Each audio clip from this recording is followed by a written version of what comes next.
I just want to welcome you to the show today. I am so excited to share with you a new friend, someone whose heartbeat's so similar to my heartbeat. And I just know that you are going to be so blessed by all that Lesley Russell has to share. Let me just tell you a little bit about Lesley. She is the founder of Next Generation Ministries Learning Academy, which is now evolving into Equip 210. Equip 210 is a K through 12 parent choice homeschool educational model with over 1,200 students and 3 locations, 2 in Southern California and 1 in Meridian, Ohio. And I know there's one in New York, but we're going to get all the real cool updates when we talk. So for the past 12 years, Equip 210 has been pioneering and innovating education and has been the leading alternate education movement in Southern California, with thousands of K-8 students having attended and hundreds of high schoolers graduating and attending their college of choice, with many receiving trustee and presidential scholarships.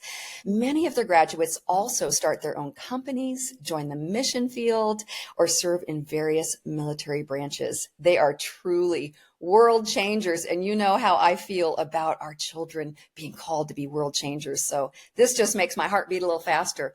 Lesley and her husband, Joe, are originally from New York and have been married for over 30 years. They have 4 children who are either currently attending Equip 210, are now in their careers of choice, or in graduate school programs.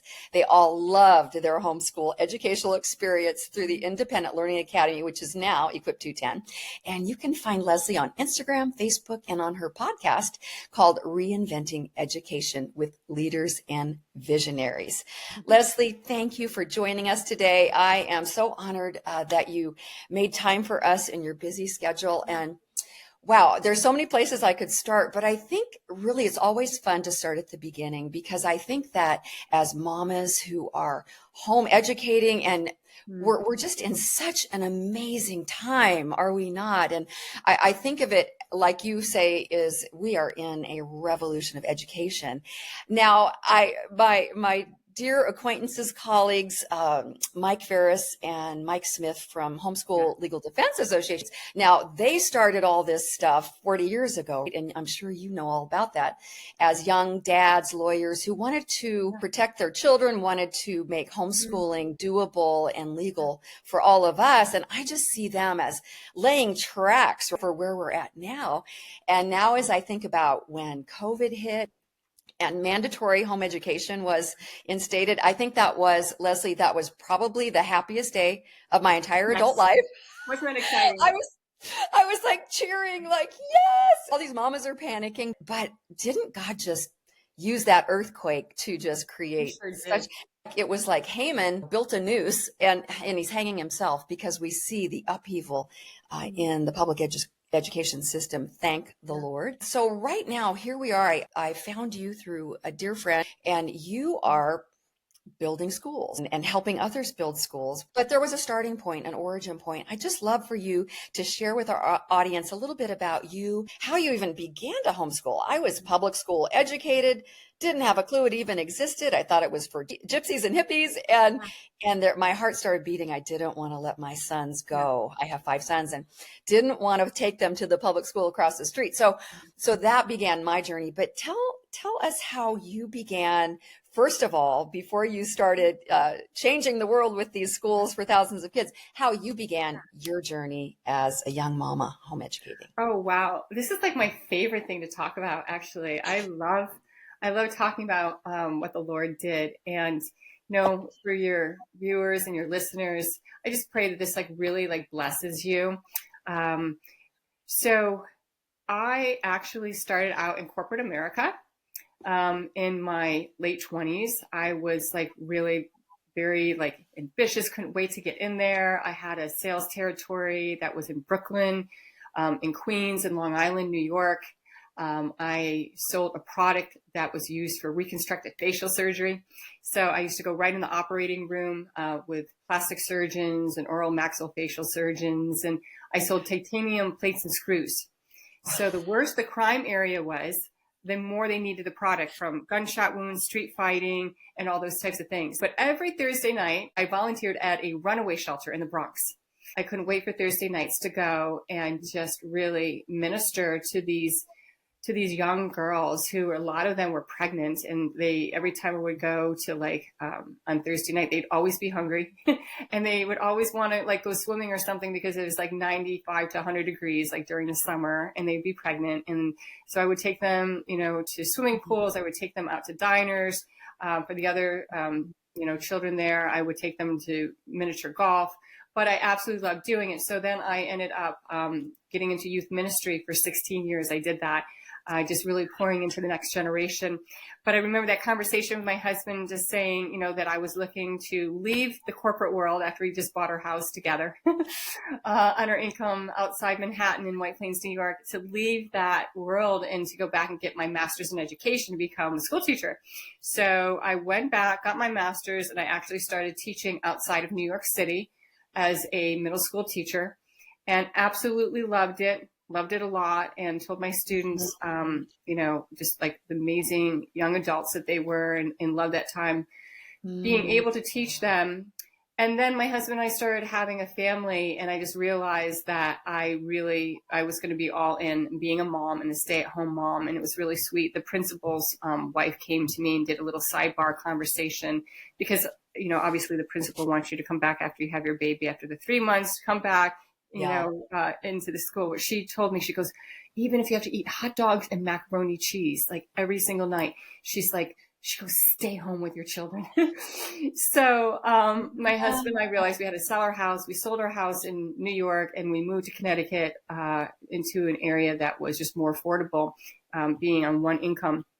And so now I get to the story of the part with homeschooling. So we found this house in Connecticut, and the realtor said something very interesting to me. She goes, I know the family that's moving in next door to you. They're a really sweet family. Our daughters grew up together, but they do something a little bit strange and different. And you're hearing this and you're like, well, what do they do that's strange and different? Because that could fall in a lot of buckets, Right. So, what year was this about then? 25 years ago.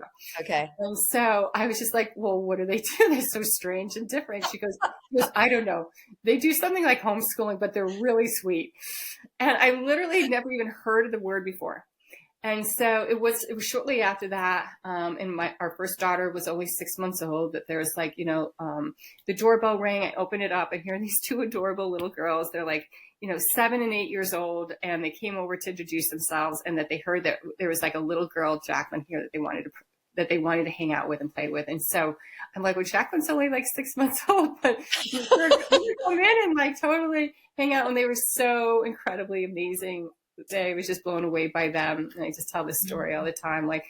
Literally, I would call the newspaper and say, you need to come over. There's a teepee in my backyard that at that point, they were 9 and 10-year-old little children made. And it was just so amazing. And the mom would invite me over, and she was really just an incredible woman and mentored me in so many ways. So I knew that when my children got old enough that I would homeschool them. So when my first daughter started school, I started homeschooling her in Connecticut, and then we moved to Georgia. And by then we had 4 children, and we homeschooled in Georgia, and then we homeschooled out here in California. And the second year homeschooling here, the Lord really put on my heart to start a co-op, and he brought 65 children. I didn't even know that many people. Wow. There were 7 people that I knew in the co-op. The other 16 people he brought, and we just did life together for that year. And it was this amazing year. And at the end of the year, then we felt led to start Next Generation Ministries. The DBA was Independent Learning Academy. And we just completely launched at a nearby church. And we grew it to 700 students. Then we went into another church and grew it to 1,000, and then launched multiple campuses around Orange County, San Diego County, and then out of state in Idaho. And then just this past year, we evolved Independent Learning Academy into Equip 210, which is a completely different model program. It's very much an identity in Jesus Christ and the calling on a child's life. And we took all of our wisdom and experience and everything that we learned, and now we help others to launch campuses. They're branded Equip 210, and it's really a movement, and it's bringing God back onto the mountain of education. And really helping children walk in the identity of Jesus Christ, and that there is a calling on their life that only they can fulfill. And it's all based on Ephesians 2:10, that we are God's masterpiece. We all are his masterpiece, created new in Christ Jesus for the good works that he prepared long ago. So we launched in New York, in Equip 210 campus. We have one right now in Orange County, a high school campus for their discipleship day. And then in the fall, we're going to be in San Diego on a farm. We're going to be in Orange County or Riverside. We're deciding between the two locations on a farm. And then we're in New York in a church. And then we're also going to be in Spokane, Washington. So whether you're a teacher, a former principal, a pastor, or a husband and wife, and we have campuses that have all been launched by those types of people, which is really amazing.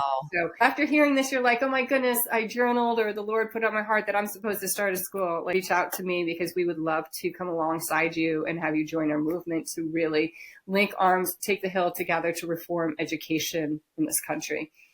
Woo! Love it. I'm cheering you on. Well, wow. It's kind of like when you read a paragraph in the Old Testament. Abraham had 25 kids, and it's all in paragraph, and that it's like so super condensed. I have goosebumps right now. So it was baby steps with your co-op.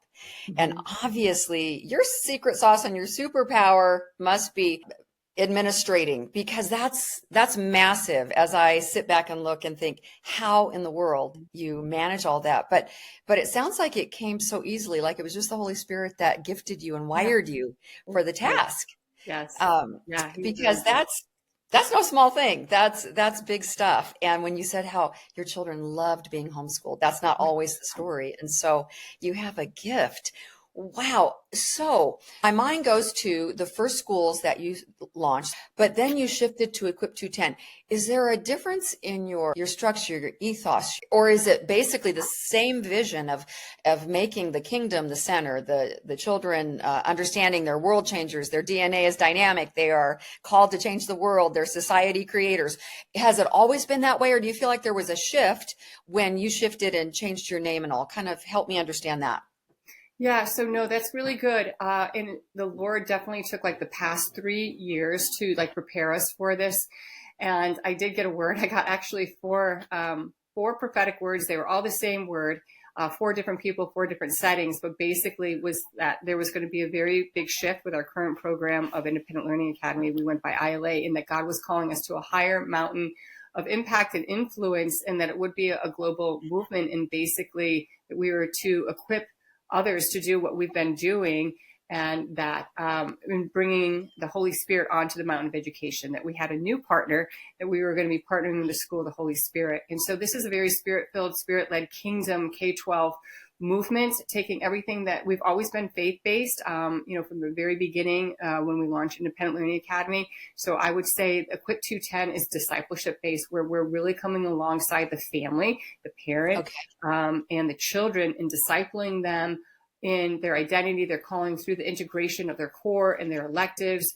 Our 7 pillars, our pillars are love, grace, honor, obedience, excellence, kindness, and courage, and coming alongside and creating that ecosystem at every single campus. So whether we're on a farm in Ramona, which will be this fall, that's going to have the same ecosystem, the same culture as it is in New York, where we are in Hopewell Junction, New York. Because if you're not intentional in creating the culture that you want to have, then a different culture will be established. And so even though the Equip 210 campuses are going to be physically in different locations with different leadership over them, it's going to have that same culture, which is really it's a kingdom culture in what we're establishing with the children and the families. It's not just the children, like the family, the parent is the primary influence, obviously, in a child's life. The child belongs to the parent, and they have a role and responsibility in stewarding that child and raising that child up. We just come alongside of them and help them with that through the culture that we're creating, the discipleship program that we're creating, the core and the elective classes. Talk to me about how the parents are involved, because I know that your heartbeat is for the parents to have their hands around it, probably, I'm assuming, not a drop-off sort of mentality, that it's your job. Talk to me about that, the scheduling, how you keep the parents involved. What I think about is private Christian schools, and how they're not really a whole lot different when you look at statistics for faith retention rates as as public schools. But those are full-time, obviously full-time academies with homework. And how do you try to ensure that's not what happens in the families that participate with you? Well, that's such a great question. And I just think about like my husband and I, we've been married almost 32 years, and we have 4 children, 4 adult children. Our youngest is 19. He just went off to college. And then we have a 22-year-old daughter who is in her final year of college. And then we have a 23-year-old daughter who is a labor and delivery nurse. And our oldest is, she leads worship, and she is in seminary right now to be a pastor. And she's married to our wonderful son-in-law, son-in-love, I like to call him. And they all love Jesus, and they're all serving the Lord. And that is just so, like, to me and my husband, like, that's everything. That is like literally everything. And so with Equip 210 is taking Jesus and like putting him in everything. And I think that one morning woke up and the Lord really impressed upon me that there's no more gray. And not that there ever was gray, but meaning we have, like, God is everywhere. He's this whole thing with, oh, it's secular and you can't talk about God. That's like a humanistic, like, viewpoint on it. God is omnipresent, right? And when you raise children up is to put him in everything, in every decision and everything that you're doing. And that's what Equip 210 does as well. So it's very much discipling the child in the masterpiece that God created them to be. Wonderful. I heard you on a live with a gal named Jennifer, and you were talking about the options for whether parents want to be involved certain days of the week. Kind of how does that look, and how do you structure that? Because I know that you and your husband, all in, right? Sold out to this purpose of raising a godly generation of, next generation. That was our heartbeat too. And we have that same privilege of now our sons are our best friends, our teammates, our ministry partners, our prayer partners. And as we led churches for decades, we saw that unfortunately that wasn't the case in so many homes and families. And homeschooling to me was massive in the fact that we were able to transfer our faith to our children and they lived life with us, the Deuteronomy, walk, talk, lay down. So how do you, with the homeschooling heart and this as your academy, let's say I have children and I want to be involved part-time. Now I saw the Ramona campus had like a 3-day a week. Help me understand the options for parents. I think that would be fun for my listeners to know as well. Yeah, that's such a great question. So like for example, in New York, we're 4 days. The student doesn't have to go all 4 days. We have 2 days of discipling. We call them Kingdom Equipping Discipleship Days. So they can go 2 days and just do their core and their academics. And then the other 2 days are elective in the sense of choosing whether they want to be there or not. They're discipleship days. So when we launch a campus, when someone chooses to start a campus, you can decide whether you want to be 4 days or if you want to be 3 days. And if you are 4 days, then families can either come the 2 days of the core or the 2 days of the Kingdom Equipping electives. If you're 3 days, it's a 3-day program like it is at our Ramona campus and other campuses that we're going to be launching. You come all 3 days. It's 2 days core, and then 1 day is the Kingdom Equipping elective day. So for all that to say, you would just have to look. Our website is equip210.com, and you would just go there and you can look at the different campuses and just see how they have been set up in that area. And we're in a process of having a new website. We're like moving it onto a different platform and really changing things up. So we're kind of like in that building stage right now and ready to transition it to the next platform that it's going to be on as we launch more and more campuses. So there might even be where there's more than one campus in your area. And then you can just decide, do I want to go to the 4-day program, the 3-day program?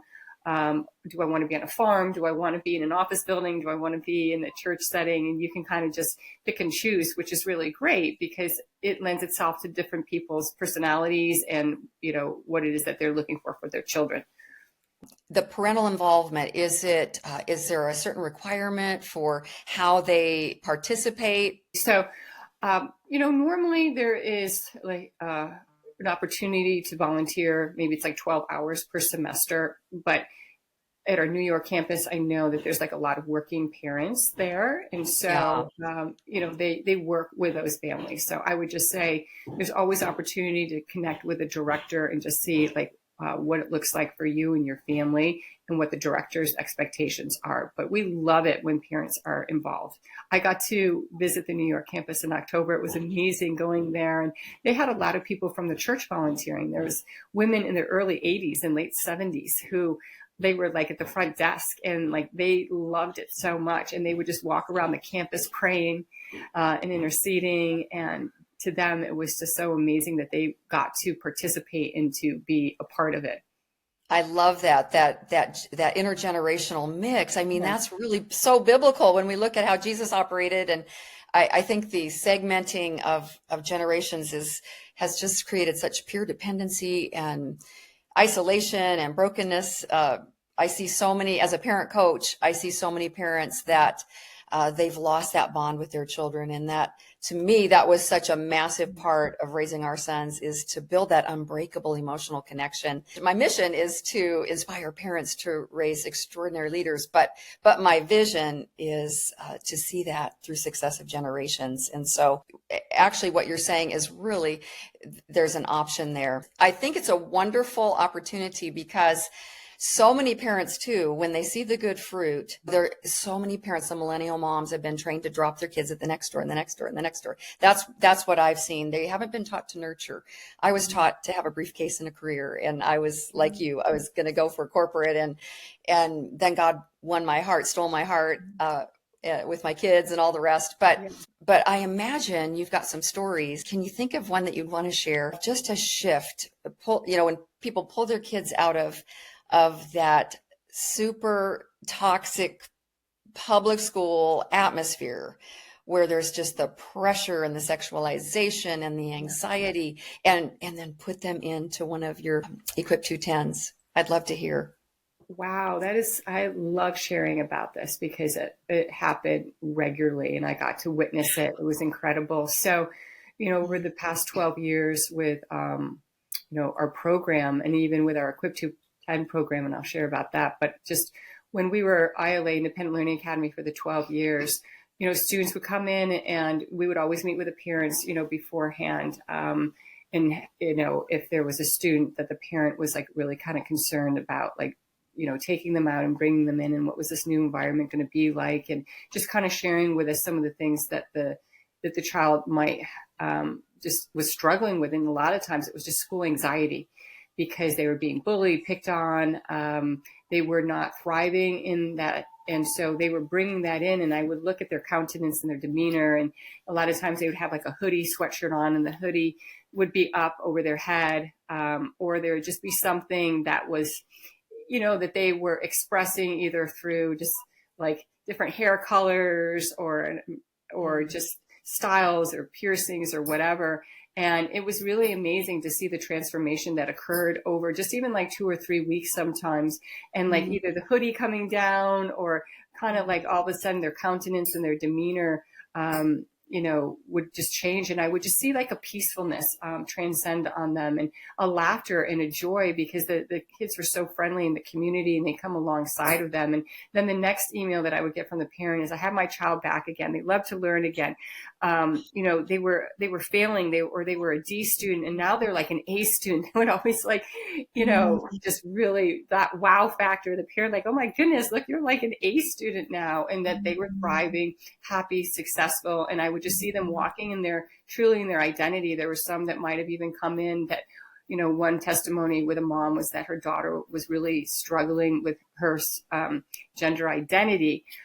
Because the friends at school were saying, that she looked like, that she looked like a boy, and why did she just consider being a boy? And so the mom was really concerned and pulled her. And I remember her daughter showing up at one of our formals that we had, and oh my goodness, she was so beautiful, celebrating her femininity and just embracing it in this beautiful gown and her hair done. And the mom was just like, oh my goodness, look at my beautiful daughter, and like being able to walk in that. And so with Equip 210 at our New York campus, just some testimonies coming in is where, with one mom, it's like she could never like envision her daughter like being the leader and in being the one that was like holding the microphone and being on stage. And she's just like amazed at how her daughters come out of her shell, and she's such a leader now. And I just like put her in charge of some of the things at the campus that we were needing. I spoke with the director there, and I'm like, you should put this student in charge of that. And she's like really flourishing, and just she's like so expressive and demonstrative. And whereas before she was just more kind of withdrawn and just was really kind of struggling in that area. And then another mom just saying, like, just the 2 weeks that my kids have been there, and she like pulled her boys out of public school, they're like already thriving and doing so well, and how it's impacted our family.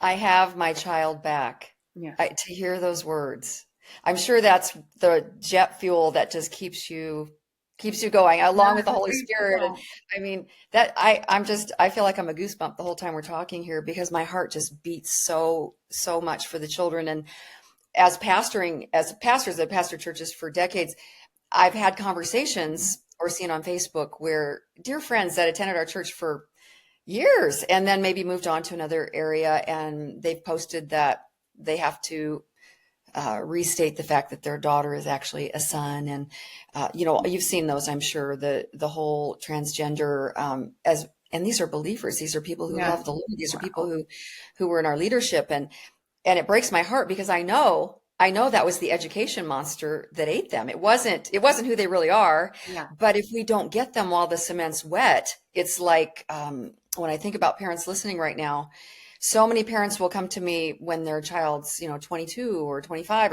and I just say in my heart, I so wish you would have come to me when there was time when the cement was wet. Not that God can't disrupt, and we see that all the time, obviously, but it's just so hard to go back and try to undo all that's happening. And sometimes surgery and drugs are involved in the transgender thing. And it's just so, my heart, when I think about that girl and her beautiful gown and her whole life brand new, it's just so precious. So precious. Wow.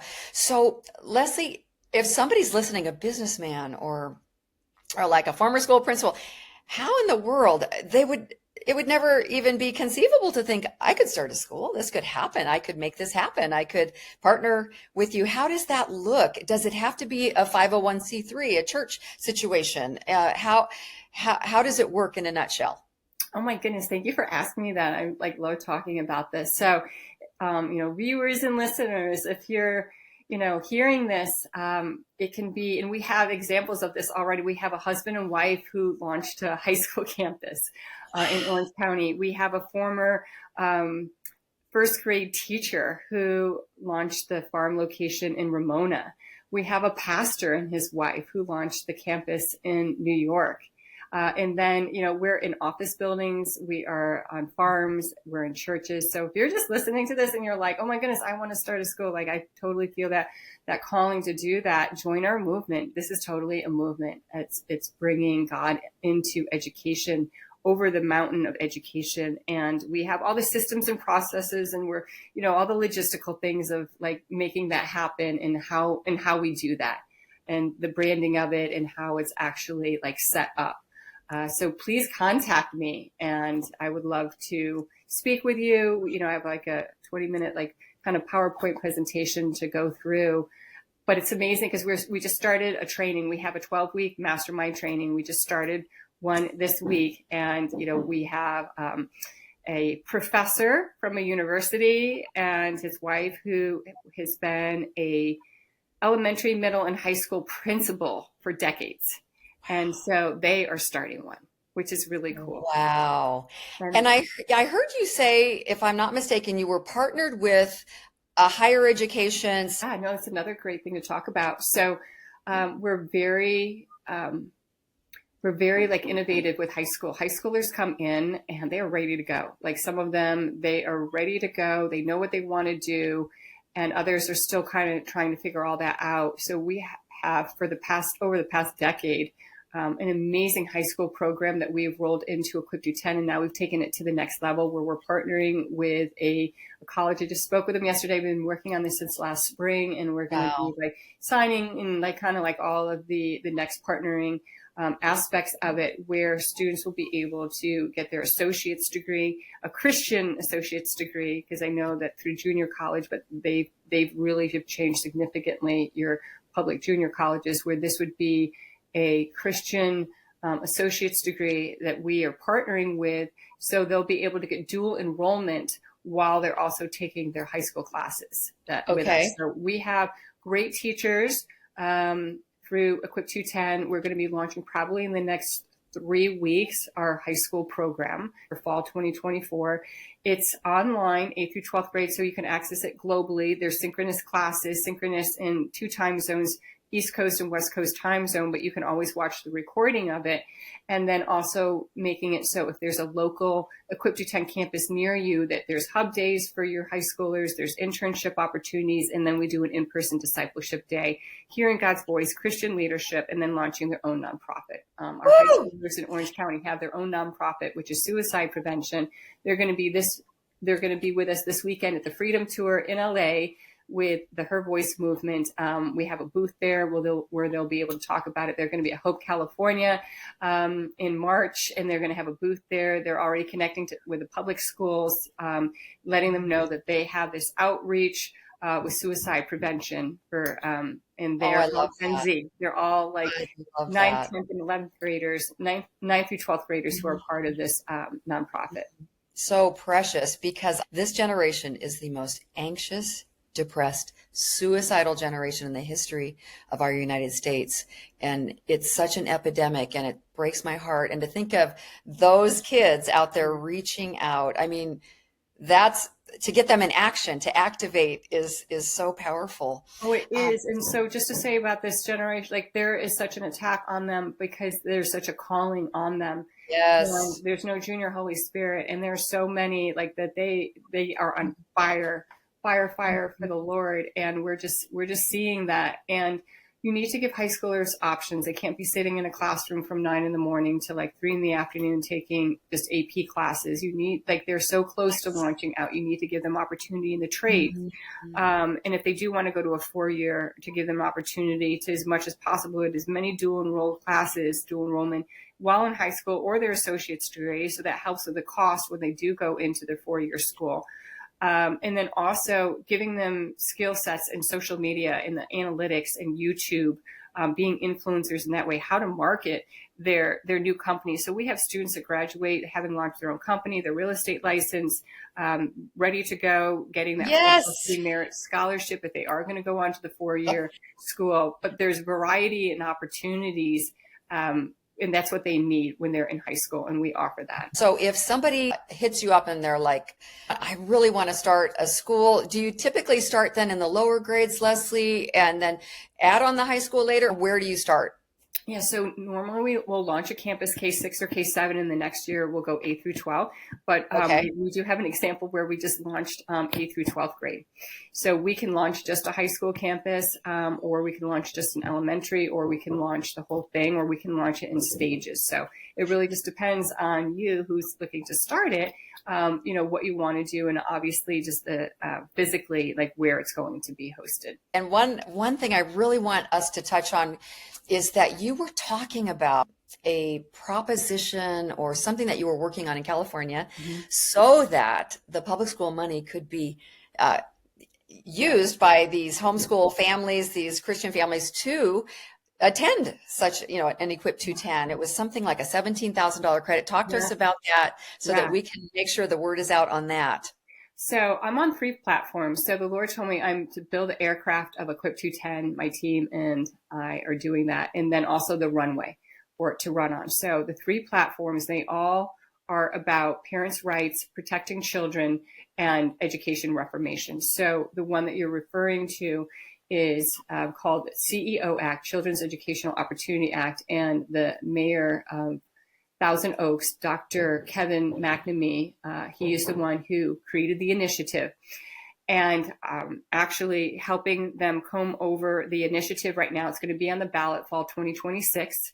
And basically it's going to give $17,000 to every California school age student, kindergarten through 12th grade. If they don't use it one year, it rolls into the next, and they can actually use it for college, they can donate it to the start of a school, they can pass it on to somebody else if it's not used, or they can use it, or a portion of it. It's an educational savings plan.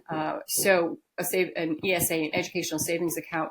But what's really important here, because some of you may be listening and they're like, oh, I've heard that about the school choice. And there's there's all different things that can be added to something like that. This is really a very essential distinction. This is a People's Choice Initiative compared to a bill. A bill is something that with the next political party or person who comes into office, they can either completely get rid of it or they can attach agendas to it. With an initiative, a People's Choice Initiative, it's actually where we're rewriting the Constitution, where with 1.2 million signatures that we are able to get it on the ballot where it gets voted. And it's a very clean initiative with nothing attached to it. And we're even writing the initiative, the things that we need to have in there, knowing that we need to protect the family, the child, the initiative, and having access to this money in their ESA. So it's very exciting, and we're creating a template that could even be used nationally for other states. So it's really a game changer, because I'll say this here, is the parent who just should be deciding how their child is going to be educated, where their child's going to go, and to be able to have the money so they're not, because of a tether that they can only afford a public education, free public education, that they actually get to decide where their child is going to go. So it empowers the parent to be able to be in that seat to make that decision. And that's where we're going in education reformation. It's amazing we're having this conversation. I mean, seriously, when I think back, and it feels like it's being sped up, and it's because of people like you who are saying yes to God and running. And as I worked with HSLDA, I remember that such a huge part of their mission was the parental rights that a lot of people didn't even realize, because while we're busy paying our taxes, working, trying to, raise our kids, love our families, just our rights are being stolen out from under us as parents, and we didn't even realize it. And so I know that they've been really pioneering and working on that so hard for so many years. It's been a marathon. But if in the climate that we're in, and I know it's an election year and so much gloom and doom, but in closing, Lesley, just speak your heart about the hope and the light and what you see God doing and what he's spoken to you, and not just the possibility, but what you're declaring and believing for not only your mission, but your vision. Yeah, absolutely. I'm so excited, and I'm going to share this. I want to share one more platform that I think is so important for everyone to be aware of, that I'm also on. I was trained to be an ambassador. It's Don't Mess with Our Kids. And there's opportunities to go to Washington, D.C., 1 million Esther's and Mordecai's on the Mall, October 12th of 2024.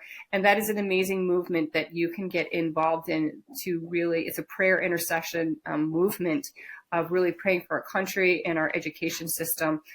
And so in answering, and Jenny Donnelly is the one who is just kind of really over that. And it's just really a beautiful movement, and mama bears and everyone can be involved in that. And then regarding where we're going, I love that question so much, is that we are in an education revolution. Despite how dark it is, you can go into your closet and it's so dark in your closet, but you light a match, you light a candle, and there's nothing that can snuff out that light. And we are moving into a really victorious time. COVID parted the curtain, and God just showed us all, look what's behind this curtain, as classrooms that were once in the walls of a public school all of a sudden came into the living rooms of the home through Zoom, and parents walking by all of a sudden stopping, walking back, and they're like, wait, did I just hear what I think I heard? And as they stood there and listened, that all of a sudden just feeling so deceived and feeling so violated that this was going on, and they weren't even aware of it. I had parents who would drive all the way from Huntington Beach all the way to our campus in San Juan Capistrano, because they just overheard their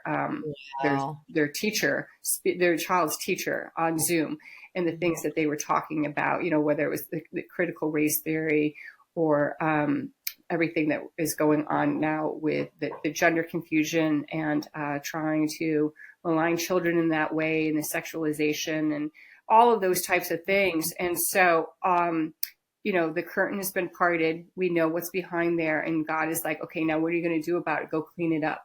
And I'm going to make it happen. And so it's an exciting time. We're in educational reformation, and it's happening. So get excited about it. And if you're listening to this and you're like, oh my goodness, I want to be a part of this movement. I want to start a campus. I want to do this, that you can. And you can go to equip210.com.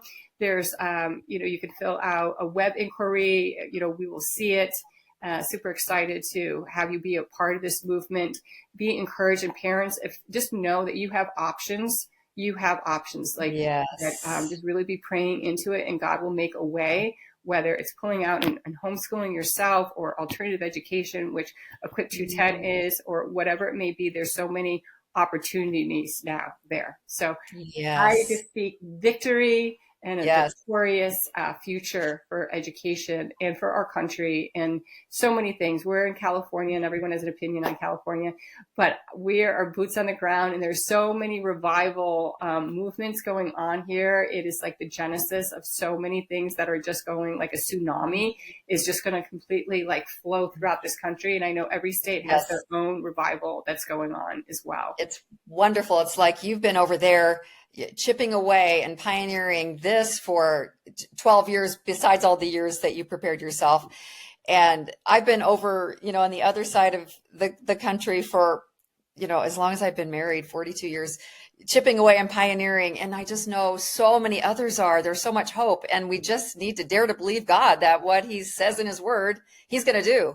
But it's going to take us. I was reading in the word this morning about, when Moses was going to part the sea, and God didn't part the sea for him. He said, Moses, put out your hand. And it's like, we've got to put out our hand. What's in our hand? And so many of you listening have something in your hand that you could contribute to this. You may have it beating in your heart that you've always wanted. You've always felt like that mama bear shepherding the kids, and you've longed to have something like this, an expression where you could participate. Well, Lesley is your girl, and all the contact I'll put in the show notes below, and her website. And I know that you can find everything you need there. But thank you so much for joining us. Lesley, thank you for your valuable time today and just sharing your heart. And I feel just inspired and goosebumps for 45 minutes just talking with you and listening to your heartbeat and about your beautiful family. It's just a tribute to the glory of God and what he wants to do for all you listening. Lesley's not some special person, and I'm not some special person. God is no respecter of persons. He wants this for you and your children as well. So thank you for tuning in. God bless you. Thank you so much. I love being on. Thank you. Thank you so much. Bye-bye now, and join us next time.